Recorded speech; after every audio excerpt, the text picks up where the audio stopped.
Shalom, shalom, boa tarde. Hoje nós estamos no dia 5 do mês de julho do ano de 2022. É o calendário gregoriano. Pelo nosso calendário judaico, nós estamos hoje no dia 6 do mês de Tammuz, do ano 5782. Estamos aí com 302 dias transcorridos do nosso calendário judaico. Estamos aí no ciclo do nosso estudo de Torá, com a 39ª Parashá, a Parashá de Hukat, prescrições, decretos, né? Então, a nossa Parashá semanal traz para nós aí, entre outras coisas, a questão da famosa vaca vermelha, né? E também nós temos aí os aprendizados dentro de mandamentos chamados de Hukim, né? Que são os mandamentos suprarracionais, que estão além da nossa razão, do nosso intelecto. Então é uma questão, como diz, né, os nossos mestres, os nossos sábios, é uma palavra do rei. Então nós, como súditos, apenas obedecemos, né?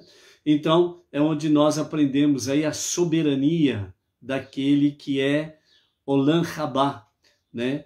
Aquele que é o Senhor dos mundos, né? Aquele que é o único Criador de todas as coisas. E por isso, realmente, a Ele a nossa reverência.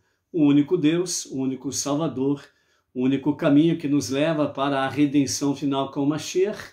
E, através disso, chegaremos ao Olam Rabá, o mundo vindouro. Então, hoje nós estamos no terceiro dia da semana, a famosa terça-feira, e com ela nós estamos na nossa terceira aliá, a nossa terceira leitura da nossa Parashá semanal, ok? Daqui a pouco vamos entrar nos detalhes da nossa leitura do dia. Mas, para iniciarmos a palavra do nosso Rebbe Menachem Mendel, o líder da nossa geração, ele fala conosco hoje sobre intolerância, né? Então, vamos ver o que ele nos diz, o que ele nos ensina sobre intolerância. Então, assim o Rebbe diz: a intolerância se encontra no cerne do mal. Então, a primeira coisa que o Rebbe nos chama a atenção é para que nós estejamos aí realmente conectados com a verdade da intolerância. A intolerância, ela está no cerne do mal. Ponto. Isso é uma realidade. Não há intolerância que resulta de alguma ameaça ou perigo. Ou seja, aqui ele já vai explicar o que é intolerância que está no cerne do mal, mas não aquela intolerância que resulta em alguma ameaça ou perigo, né? Então, se você está ou alguém está sofrendo alguma ameaça, algum perigo, você precisa agir rapidamente para poder salvar aquela pessoa ou salvar a si mesmo. Então essa intolerância significa você agir rapidamente para refutar o mal. Então a nossa intolerância, por assim dizer, aprovada por Deus, é aquela intolerância contra o mal, ou seja, nós não vamos nos submeter à injustiça, ao mal, por aí afora vai, ok? Também nos fala, não há intolerância que se origina de uma experiência negativa, ou seja, toda e qualquer experiência negativa, você tem que ser intolerante com ela, que significa, você tem que refutar, você tem que renegar a experiência negativa e procurar a experiência positiva. Ah, não deu certo isso, não deu certo aquilo, o que eu planejei não funcionou, etc e tal. Seja intolerante com isso. Ou seja, joga fora essa questão negativa e busque algo positivo. Busque começar de novo para poder ter uma experiência positiva e você sair vitorioso de tal questão.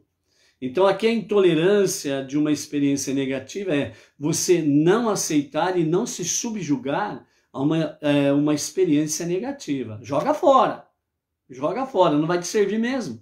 entendeu? Então é isso daí.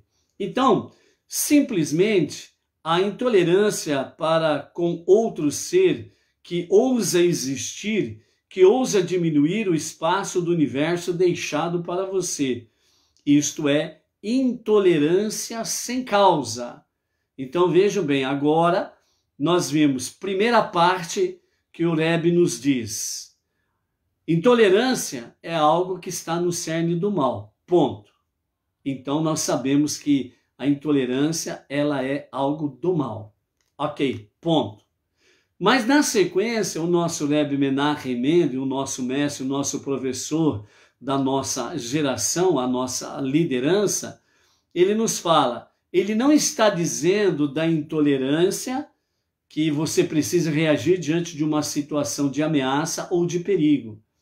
A vida está acima de qualquer questão. Você precisa agir rapidamente na defesa de alguém para não sofrer as consequências de uma ameaça ou de um perigo que pode lhe causar sérios danos, seja de ordem física, financeira, material e etc. e tal, bem como também sobre ameaça, tanto para com o próximo como para si mesmo. Você não pode aceitar isso, você não pode ser passivo nisso daí. Você tem que reagir rapidamente e fazer com que o mal caia fora, ok? Também nós vimos aí sobre a questão da experiência negativa, no sentido de você ser intolerante, ou seja, você não aceitar, não se submeter à experiência negativa, joga fora e parte para começar de novo, até você alcançar a experiência positiva, a sua conquista, a sua vitória, etc. e tal.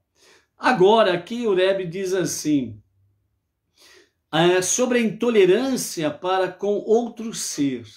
Ou seja, infelizmente é uma realidade. Tem pessoas que olham para outras pessoas e simplesmente, entre outras coisas, como exemplo, podemos citar, eu não sei porque o fulano vive. Eu não sei porque esse fulano está no mesmo departamento que eu estou. Eu não sei porque essa pessoa veio logo ser o meu vizinho. Então essa intolerância para com o próximo, simplesmente porque ele existe, então o Rebbe diz, isto é uma intolerância sem causa. Aí está na raiz do mal. Essa intolerância é maligna. E aí, a quem tem esse tipo de intolerância precisa tratar rapidamente e radicalmente, para que realmente não venha sucumbir diante da maldade, porque a intolerância ela tem as suas raízes no mal, ok? Na continuidade, então, já vimos aí também a questão da intolerância sem causa. A intolerância sem causa é maligna, ponto. Continuando, o Rebbe diz, ela está tão entranhada em nós porque todo ser humano secretamente deseja o universo inteiro para si. Então aqui o Rebbe, o justo da nossa geração, Menachem Mendel, ele fala que a intolerância ela está inerente na vida do ser humano. Ela faz parte da vida do ser humano. É a questão do Yetzer Hará, a má inclinação, a alma animal. Eu quero só para mim. Quando você, por exemplo, como você pode distinguir isso? Por exemplo, quando vem uma notícia boa, ou você dá uma notícia boa, imediatamente aquela pessoa que está ouvindo, ela diz assim, pô, isso daí tinha que ser para mim. Quer dizer, quando ela fala isso tinha que ser para mim, é porque não é para você, é para mim que tinha que ser, não para você. Intolerância sem causa. A pessoa, ela está achando ruim que esse próximo, essa pessoa, ela foi agraciada com algum bem, alguma bênção, e ela simplesmente diz assim, isso tinha que vir para mim, não para ele. É intolerância sem causa. Então, dentro desse sentido aqui, essa intolerância entranhada no ser humano, que faz parte da alma animal, da má inclinação Yetzer Hará, é algo que nós temos que trabalhar diariamente. Quando nós atingirmos um nível elevado espiritualmente falando, X, isso daí não vai ser problema. Como também nem a má inclinação será problema. Porque quando chegar a um nível X de elevação espiritual, a própria alma animal, a má inclinação, ela vai estar submissa ao Yetzer Tov, a boa inclinação, a alma divina. Então aí, seja feliz para sempre. Entendeu? Então é isso daí. Então, concluindo, o nosso Rebbe Menachem Mendel, ele diz assim: nossa única saída da intolerância enraizada no mal, a nossa única saída é aprender compaixão sem causa. Compaixão sem causa.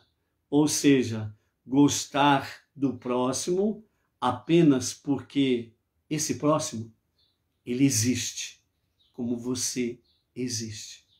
Isto é, compaixão sem causa. Alicerçado no quê? Levítico. Tem lá um capítulo e um versículo de Levítico que diz assim: ame o teu próximo como você ama a si mesmo.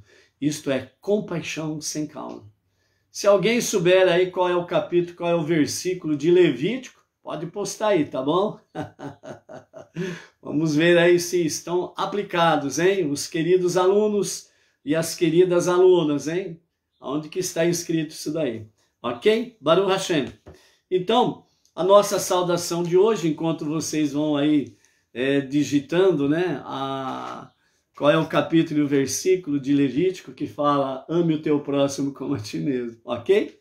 Então, o Marcos Milk, né? A Luziene Pava de Irecê, Bahia, Radassa Todá, a Carlos Magno Andrade Reis, a Tereza Jacinto, São Paulo, capital, Marcos Matias, do Rio de Janeiro, o Natanael Félix, a Genesi Tolentino dos Santos, de Londrina, Paraná, o Lorival André, de Teotônio Vilela, Alagoas, o Moisés Pontremoli, de Porto Alegre, Rio Grande do Sul, o Jandir Dias, de Campo Grande, Mato Grosso do Sul, o nosso querido primo Isaltino Raimundi, de São Paulo, capital e família, e também o nosso amado Haron Israel Espinvera, né? Ele mora na cidade de Elizabeth, Nova Jersey, Estados Unidos. Então, o nosso querido aí, Haron Israel e toda a família daqui do Brasil, para vocês aí nos Estados Unidos, nosso Shalom, Shalom, ok? Estamos aí também com a Marli Stael. Estamos aí com a Marli Stael Silva Monteiro, Vitória Espírito Santo, a Luciana Rodrigues, temos aí de Marília, deixa eu ver aqui, o Fazion Seymour, né? É isso mesmo, né? Fazion Seymour, né? Então, escreve aí para nós a cidade, o estado de onde você está, para nós podermos aí identificar de que localidade está conectando conosco, ok? Fazion Seymour, ok? Acho que é assim que pronuncia, né? O Luiz Ribeiro, né? Itaquera, Grande São Paulo, a Malu de São Sebastião, São Sebastião, Distrito Federal, né, Brasília, o Roberto Andrade, Paraguaçu Paulista, Baruch Hashem, vamos ver aí, mais algum aí, né? Então, é isso daí, ok? Baruch Hashem, o pessoal está postando aí, né, a passagem aí de onde está em Levítico, né? Seria capítulo 19, verso 18, que está escrito alguma coisa, ame o teu próximo como a ti mesmo. Né? Então, deixa eu ver essa outra passagem aqui, que estão citando aí, né? O capítulo 19, verso 18, né? Fala: e amarás o teu próximo como a ti mesmo. Verso 22, citar aí, deixa eu ver o que está no 22 aqui, né?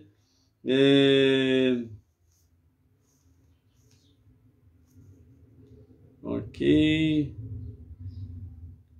19, 18, o 22, vamos lá. E o sacerdote fará expiação, né? Pelo pecado que cometeu, lhe será perdoado o pecado que cometeu, né? Então, por enquanto aqui, eu estou achando em Levítico 19, 18, né? Amarás o teu próximo como a ti mesmo, ok?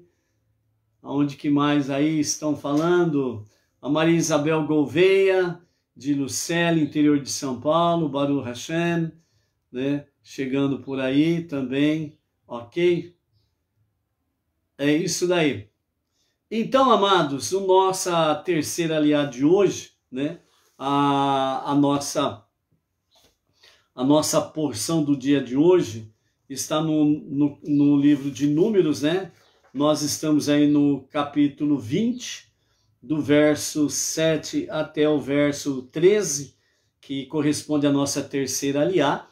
Mas ontem nós comentamos, né, que no capítulo 20, a partir do primeiro verso, que começa falando sobre a questão do falecimento de Miriam e a falta de água, que nós estaríamos somando toda a leitura e os comentários sobre isso daqui de hoje. E na palavra final, nosso Rebbe também vai nos trazer esta questão aí. Então, do capítulo 20, a partir do verso 1, nós temos aí sobre a questão do falecimento de Miriam, que aconteceu lá em Kadesh, né?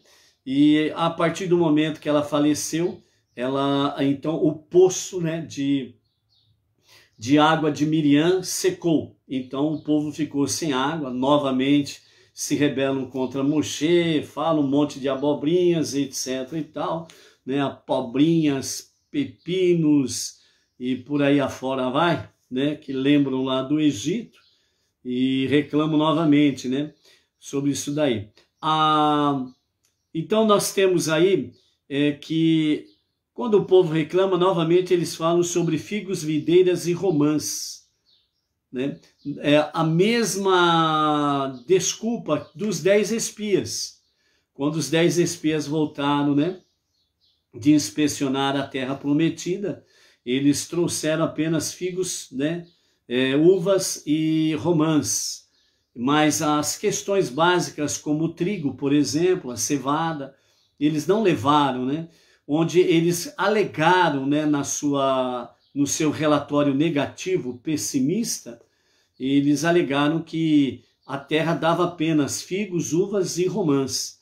E aquilo que era essencial para a subsistência humana, que a terra não produzia. Era uma mensagem subliminar, né? A terra é boa, mas não é tão boa assim, entendeu? É dessa forma que os 10 espias trouxeram uma mensagem negativa. E aí acrescentaram, né, realmente sobre a questão dos gigantes, um povo invencível, que nem lá tem o Og, né, o gigante que sobreviveu ao dilúvio. Então nem Deus pôde com ele, portanto nem Deus poderá vencer estas 7 nações para nos dar a terra prometida. Primeiro eles começaram com uma notícia boa para depois realmente trazer a questão negativa, né? E como nós vimos lá, toda mentira ela começa com verdades, parcialmente. E aí depois introduzem as mentiras, e aí aquelas questões, né? Para dar uma margem legal de que a mentira que eles estavam trazendo é legal, é verdade, né? Então eles começam com uma verdade. Aí eles colocam uma mentira no meio, e aí o povo já fica totalmente confuso por causa do relatório, né? Como que você pode ver nos dias da atualidade sobre essa questão aí? Você pode ver que há 2 anos e meio atrás, por exemplo, né, vierem com uma notícia, chegando uma doença que está atingindo o mundo inteiro, né? Milhares de pessoas morrerão devido a essa doença aí, que é uma doença nova, né? Então eles começaram falando verdades. Aí a partir do momento que eles conseguiram dominar a mente das pessoas, aí o que eles fizeram? Aí eles vieram então com a mentira, para poder, através do medo, do pavor, do terror, dominar as pessoas e fazer com que as pessoas acreditassem neles plenamente. Então era só eles falarem assim, isca, pega! Aí sai todo mundo correndo, porque já está treinado, já está dominado, né, o intelecto, a mente das pessoas, através do medo, do pavor e companhia limitada, né?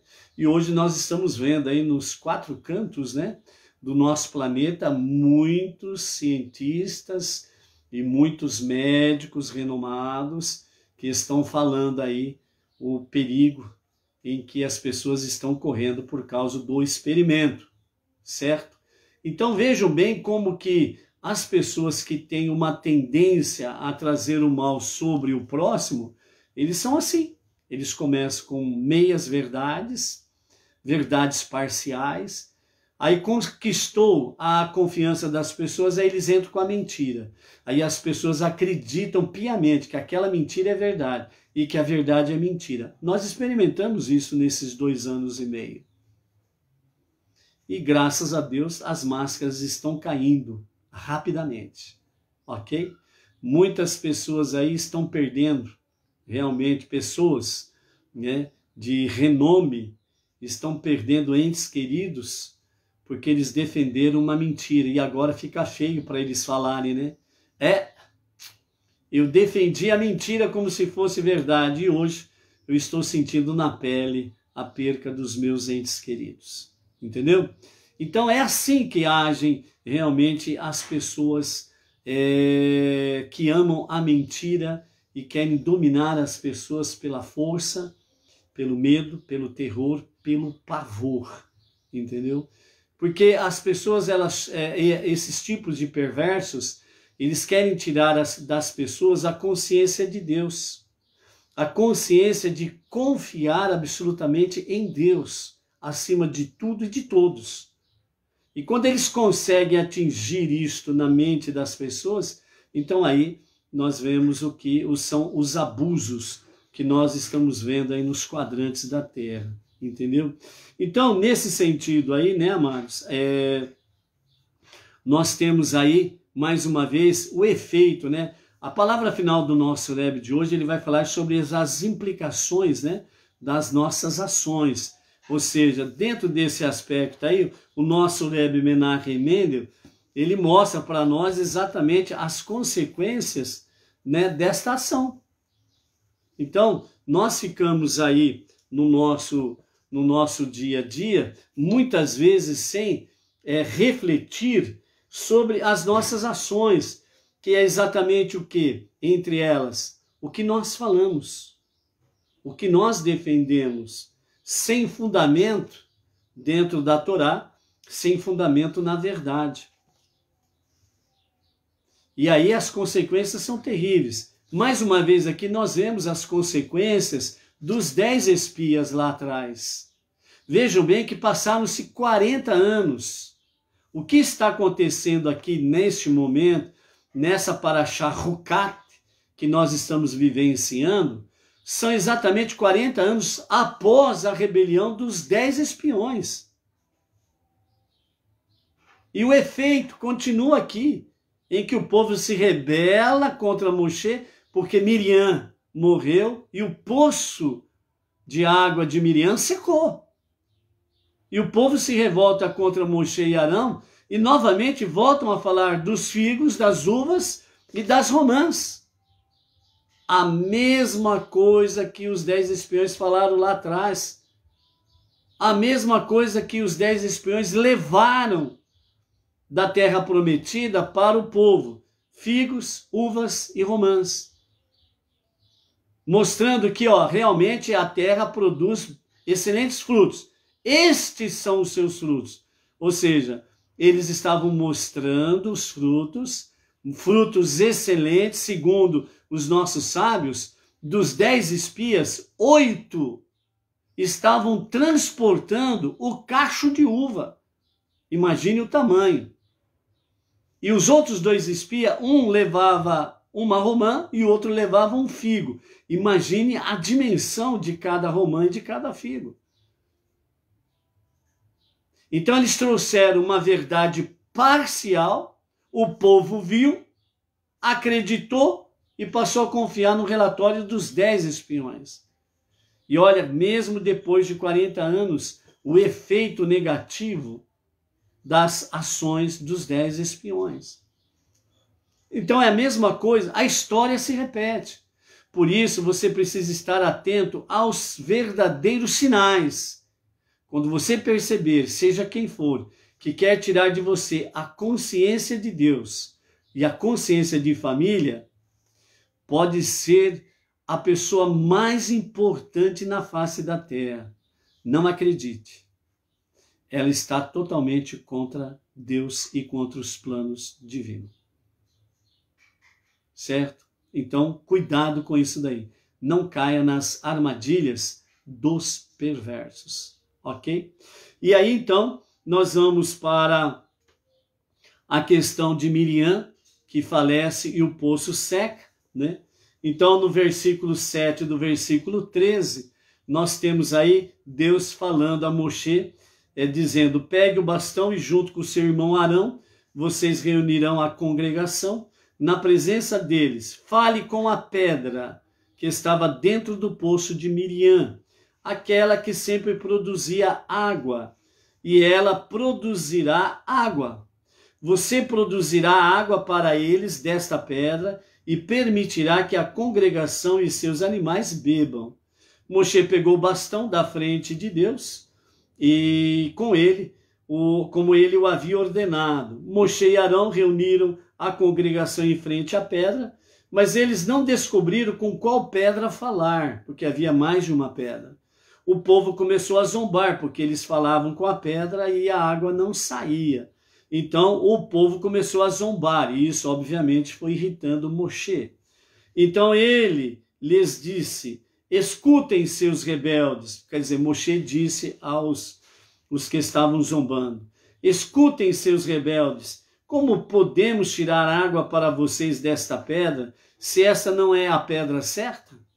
Moshe e Arão falaram com a pedra, mas ela não produziu nenhuma água, visto que era a pedra errada. Lembrando-se de que ele produzira água de uma rocha em Refidim, ao bater nela, isso daí nós vimos lá em Êxodo, né, capítulo 17, que foi a primeira vez que aconteceu, e desde então não faltou água para o acampamento. Então Moshe levantou sua mão e bateu na pedra com seu bastão, e desta vez ele bateu na pedra certa, mas somente uma pequena quantidade de água saiu dela, visto que não havia lhe dito que batesse na pedra, mas que falasse com ela. Mas quando ele bateu nela uma segunda vez, muita água saiu e a congregação bebeu juntamente com seus animais. Então vejam bem aqui, Moshe, ele errou a pedra, falou com ela e a água não saiu. O povo começou a zombar. Isso irritou Moshe, e Moshe respondeu para eles, né? Escutem aqui, seus rebeldes, como podemos tirar água para vocês desta pedra, se ela não era a pedra certa? E aí então ele e Arão lembraram lá de Refidim, onde lá no capítulo 17 de Shemot, eles lembraram que bateram na pedra, e a pedra ela acabou dando água. Então Moshe pega o seu cajado, o seu bastão, e ele bate na pedra. Só que aquela era a pedra correta, era a pedra certa, era a pedra de Miriam. E Deus tinha dito para ele falar e não bater. Então quando ele bate na pedra verdadeira, então ela começa a dar pouca água. Aí ele bate uma segunda vez, mais forte, e então jorra água, onde há água para todos, e também junto com as suas criações, né? Então aí a água brotou em abundância. Na consequência deste ato de Moshe, Então, no versículo 12 e 13, Deus fala com Moshe dizendo, disse Deus a Moshe e Arão, como vocês não acreditaram em mim para me santificar na presença dos filhos de Israel, pois vocês bateram na pedra e não falaram com ela. Assim, vocês não trarão esta congregação para dentro da terra que eu dei a eles. Estas são as águas que os astrólogos egípcios viram que causariam discórdia a Moshe, e elas eram as águas sobre as quais os filhos de Israel brigaram com Deus. Mas Deus foi santificado através delas, por meio da morte de Moshe e Arão. Então aquela visão que lá em Êxodo, os astrólogos do faraó disseram que o salvador do povo judeu morreria pelas águas, e eles interpretaram de forma errada que seriam as águas do Nilo, que é a criança lançada nas águas do rio, então o salvador do povo judeu morreria, Então aqui é a resposta aos astrólogos dos egípcios, Foram nestas águas, e por causa destas águas é que Moshe morreu, entendeu? Então essa daí. Bom, primeiramente, a questão do falecimento de Miriam e a falta de água. Então, Rashi diz assim, nós aprendemos que durante os 40 anos, eles tiveram a fonte de água pelo mérito de Miriam. Então foi pelo mérito de Miriam que a pedra dava água e que o povo tinha água. Pelos méritos de Miriam. Vejam aí o sinal profético para os últimos dias. A importância de toda mulher judia e de toda Batinoa, toda mulher não judia do movimento Benei Noach. A importância da mulher nos dias que antecedem a revelação de Mashiach. Não estamos falando aqui daqueles movimentos de estranhos por aí. Nós estamos falando de Eshet Ha'il, a mulher virtuosa, ok? A mulher virtuosa. Ela vem para somar de uma forma muito forte, poderosa, com os varões para esta geração. Entendeu? Então, não é que as mulheres estarão acima de todos os homens e etc e tal. Não. A força dela, a presença dela, a sabedoria, a sensibilidade espiritual dela, como foram as matriarcas junto aos patriarcas, etc e tal. E vários outros exemplos que nós temos aí, a própria mãe de Moshe, a própria esposa de Moshe, a própria Miriam, a esposa de Caleb, ok? Então, Eshet Ha'il, a mulher virtuosa, que ela edifica o lar, fortalece o lar, fortalece a família e não destrói a família, entendeu? Então, dentro desse sentido aí. Então, segundo Shulchan Aruch do Alter Rebbe, algumas pessoas têm o costume de tirar todo Motzai Shabbat, sábado à noite, de um poço ou fonte, porque o poço de Miriam passa por todas as fontes em todo Motzai Shabbat, toda noite de Shabbat. Quem encontrá-la e beber dela será curado de todas as suas enfermidades, segundo Orar Chaim 299 e o verso 20. Ok? Os escritos dos nossos mestres, certo?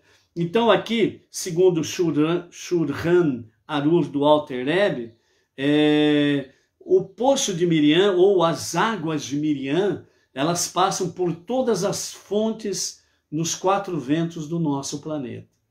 Então, segundo esse costume, Motzai Shabbat, a noite de Shabbat, então em muitos lugares judaicos é costume tirar um pouco, ou colher um pouco de água de poço ou de uma fonte, porque se porventura essas águas de Miriam, nesse exato momento, estiverem ali em contato com esta água, quem beber dela, ele será curado de todas as suas enfermidades, né? Então, esse daí é que fala o Shulchan Aruch do Alter Rebbe. Também os nossos mestres comentam, né, sobre a questão do poço de Miriam. Então, eles nos falam assim. São 4 tópicos sobre isso daí que os nossos sábios comentam. Primeiro, a água ajuda o sistema digestivo a quebrar a comida e a água contida no fluxo sanguíneo carrega estes nutrientes para todas as partes do corpo. Ou seja, a água ela é essencial para a vida humana. Ela é essencial. Então, por exemplo, tem um refrigerante aí e um copo d'água. É melhor você beber o copo d'água do que o refrigerante. Água é vida. Essa é a realidade, ok?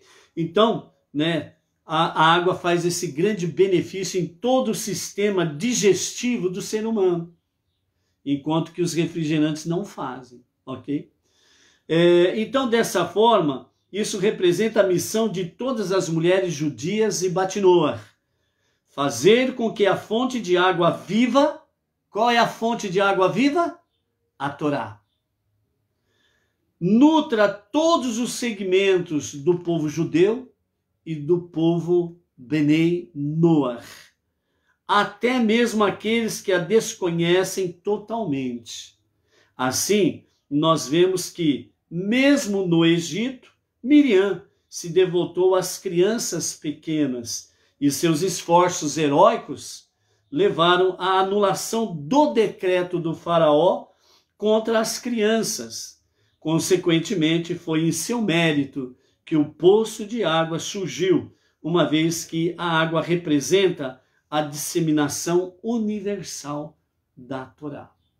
Então, quando você está levando avante a unidade e a unicidade de Hashem, um verdadeiro monoteísmo com fundamento judaico e orientação rabínica, através da Torá, os 5 primeiros livros da Bíblia, você está associado com Miriam. E como nós já aprendemos que toda pessoa justa, ela não morre, apenas o seu corpo é ocultado, então você recebe realmente força, energia de Miriam para continuar o legado dela, principalmente as mulheres. Entendeu? Então, segundo aspecto disso daí, assim, quando uma mãe, uma irmã ou uma professora educa uma criança, nós testemunhamos uma versão atual da água viva de Miriam, sustentando o povo judeu, sustentando o povo Benei Noach no exílio, especificamente para o povo judeu, tornando possível que passemos com tranquilidade pela nossa estada presente nesse deserto entre as nações. O terceiro aspecto, além de prover água para beber, o povo de Miriam também possibilitava que a mitzvah de Taharat HaMishpachá, que é a pureza familiar, fosse cumprida. Não havia outra fonte de água no deserto. Assim, o poço de Miriam servia também como um mikvê, permitindo o nascimento de crianças durante 40 anos pelo deserto. E o quarto aspecto é o costume de tirar, em Motzai Shabbat, para tirar água do poço de Miriam, é citado o caso do Shulchan Aruch do Alter Rebbe, o que parece sugerir que isso se aplica nos dias de hoje também. No entanto, tem alguns que ainda não fazem esse costume mesmo no meio judaico, mas é interessante conhecer esta característica aqui, Em todo caso, ele certamente se aplica a todos nós espiritualmente, Então, mesmo que todo lar judaico não faz isso, nem todo segmento judaico faz essa questão segundo o Shulchan Aruch do Alter Rebbe, o Motzai Shabbat, pegar uma porção de água de uma fonte ou de um poço, mas espiritualmente, né, os nossos sábios falam que, na realidade, isso também se aplica a nós atualmente, tanto aos judeus como não judeus, né, que é estudar esta lei sobre o poço de Miriam. Tem influência sobre a semana inteira, para que esta seja saudável, tanto em termos espirituais quanto fisicamente falando. Então, dentro desse sentido aí, amados,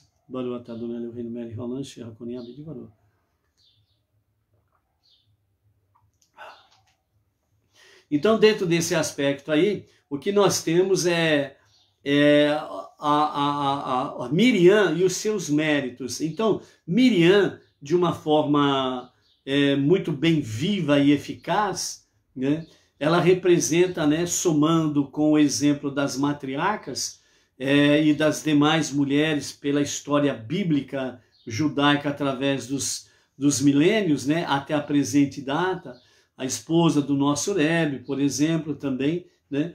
Então, ela é o exemplo da mulher judia, uma mulher sábia, uma mulher valorosa, uma mulher que vem para somar para que a família preserve a verdadeira fé. E isso daí as Batinor, as mulheres não judias, têm aprendido no seu dia a dia com referência a esta realidade, ok? E para finalizarmos aqui sobre essa questão de Moshe ter batido na pedra, né? Então, segundo os nossos sábios, né, eles falam, né, e principalmente Rashi, né? A Torá indica aqui que se não fosse por este erro único, eles teriam entrado na terra, Moshe e Arão. Assim, não poderia ser dito sobre eles que o pecado de Moshe e de Arão era similar ao pecado da geração do deserto, que foi proibida de entrar na terra prometida. Mas não teria sido a pergunta de Moshe: podem carneiros e gados suficientes serem abatidos para eles? Um pecado mais grave do que este? Aqui, o Rashi ele está se referindo lá no capítulo 11, que nós temos aqui de Números, sobre exatamente a questão quando o povo reclamou sobre a questão que não tinham carne para comer. Então, a lamúria, né, do povo, a reclamação, a revolta do povo por causa disso daí, né? Então, Moshe, ele, como Deus iria punir, né, porque eles agiram de forma animalesca, né, contra a questão das aves, né, da carne, e a carne ainda estava nos seus dentes, né? Fala lá o texto, né? E eles estavam acumulando, pegando ave e fazendo várias camadas, né? Como se nunca haveria mais a possibilidade de comer carne, né? Então, essa atitude rebelde, egoísta, essa atitude, né, que o povo teve. Então, Deus disse a Moshe: reúna o povo para a punição. Então, Moshe falou sobre isso, né? E também disse, né, que há pecado mais grave do que esse, né? Então, como que fica? Então, como Moshe ele falou isso publicamente, certo? Então, publicamente ele foi punido. Você e Arão não vão entrar na terra prometida. Por quê? Porque dessa forma, né, esse erro, esse único erro de Moshe, tornou-se um erro igual realmente aos espiões, ao povo que se rebelou por causa da falta de pão, falta de água, falta de carne, etc. e tal. Então, a geração do deserto, ela não poderia ficar lá no deserto sem o seu líder máximo, Moshe. Também, né, por um outro lado, os nossos sábios falam, né, que devido ao alto nível espiritual que Moshe se encontrava, lembremos, né, que o rosto de Moshe brilhava. Ele separou-se de sua esposa porque ele precisava ficar 24 horas por dia à disposição para atender ao chamado de Deus, ou mesmo ele indo à presença de Deus para poder tirar dúvidas e fazer questionamentos junto a Deus, para poder trazer uma resposta adequada ao povo. Então, né, os sábios falam que Moshe ele já estava dessa forma quase que um anjo fisicamente aparecendo. O seu rosto brilhava, né? Então o nível espiritual de Moshe era muito, mas muito elevado. E segundo alguns sábios, né, eles trazem para nós dentro da questão, né, do Talmud, da Mishnah, que este erro aqui foi a desculpa que Deus usou, por assim dizer, para nós podermos entender o questionamento. Foi a desculpa que Deus arrumou para que Moshe não entrasse na terra prometida. Porque se ele entrasse na terra prometida, os dias de Mashiach começariam imediatamente nesse momento em que Moshe colocasse o pé dentro da terra prometida. Então, na realidade, Moshe, ele receberia a alma de Mashiach plenamente, e então os dias de Mashiach começariam lá. Mas não era o tempo adequado ainda. Então, por isso, Deus usou este erro de Moshe para que ele não entrasse na terra prometida e não começasse os dias de Mashiach. Por isso, mais do que nunca, os nossos mestres falam, né? Que Mashiach se revele em nossos dias e que seja para agora mesmo. Amém de amém. Ok? Então, nesse aspecto aí sobre a questão do erro de Moshe. E para finalizarmos então a nossa live de hoje, né, o nosso Rebbe Menachem Mendel, ele fala exatamente sobre as implicações das nossas ações, né? Então, disse Deus a Moshe, dado que não tiveram suficiente fé em mim, né, que foi o que nos fala o versículo 12, né? Como vocês não acreditaram em mim para me santificar na presença dos filhos de Israel, né? Em vez de vocês falarem com a pedra, vocês bateram na pedra, né? Então, isto foi o motivo pelo qual não entraram na terra prometida. Só antes de falarmos aqui o que o nosso Rebbe diz, né? Então vejam bem, os nossos sábios falam que a geração do deserto, nos dias de Mashiach, eles entrarão pela porta de Mashiach, realmente à frente deles, Moshe e Arão.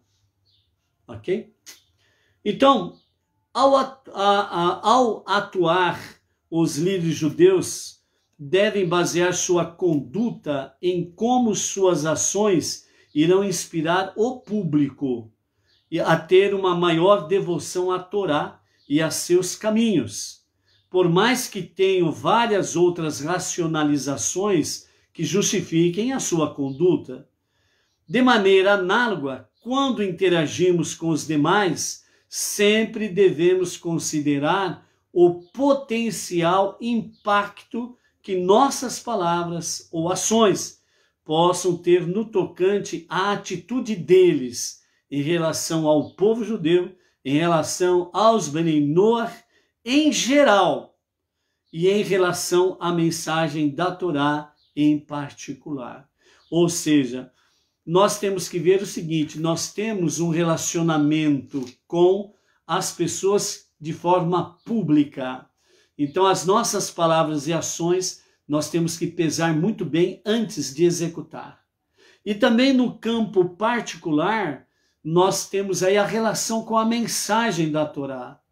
Então, por isso, o estudo da Torá é importante nós a fazermos realmente dentro do nosso particular, para que quando viermos a público, nós saibamos de fato o que nós estamos falando, o que nós estamos ensinando, o que nós estamos trazendo para as pessoas, porque isso vai afetar as pessoas, ou para o bem, ou para o mal.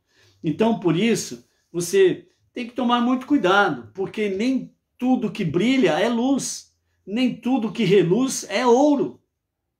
Então, muitas vezes, as pessoas, elas entram de cabeça, né, principalmente os Bnei Noach, os não-judeus, entram de cabeça na internet e vai assistindo tudo que se fala de judaísmo, achando que é uma coisa, que é um negócio bom.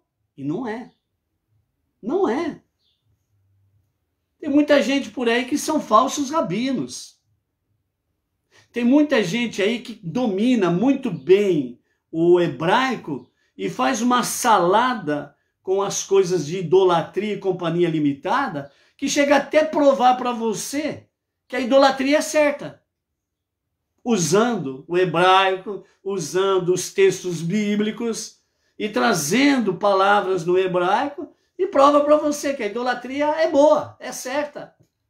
E a Torá diz que não. Então, você precisa tomar muito cuidado. Por isso, o Pirkei Avot, eles falam exatamente sobre a sabedoria dos nossos pais. Procure um rabino e siga. Não fica sendo aí um crente macaco que pula de galho em galho, né? Não seja isso daí. Seja realmente, como diz o Salmo 23, né? Seja a ovelha do aprisco de Hashem. Então, siga as orientações que estão. Vê o rabino com quem você se identifica e siga, ponto. Não precisa ficar aí ligando tudo quanto é canal. Rabino A, Rabino B, Rabino C, e vai no alfabeto inteiro atrás de rabinos.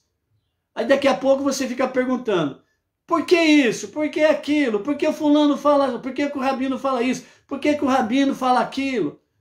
Ó, eu assisti vários rabinos e eu estou confuso agora.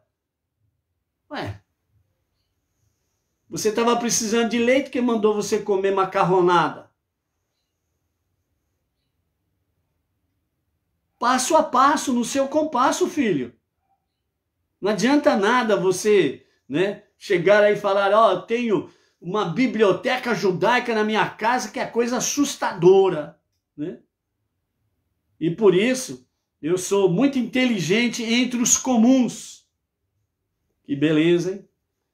Por isso, graças damos ao Eterno que nós temos o nosso Rebbe, com a sua quase infinita sabedoria, sempre foi uma pessoa humilde, não só de palavras, mas realmente na prática. E temos aprendido com ele e com os rabinos que são os seus emissários, né? Entre eles o nosso líder no Brasil, o rabino Yaakov de Geranstad, né?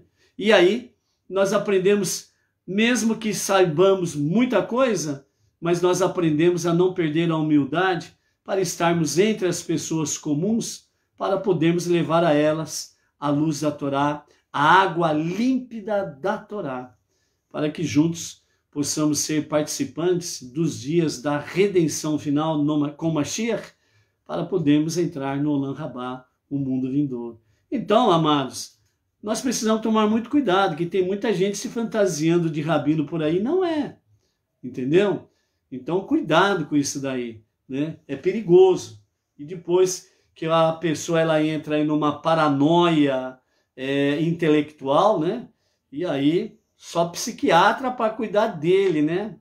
E aí vai ter que entrar num tratamento meio dramático aí até recuperar a sã consciência. Então cuidado, siga passo a passo no seu compasso, ok? Então vamos ficando por aqui, amados, e amanhã, pela graça de Hashem, estaremos aí de volta com a tarde com a Torá. Shalom, shalom. Até amanhã.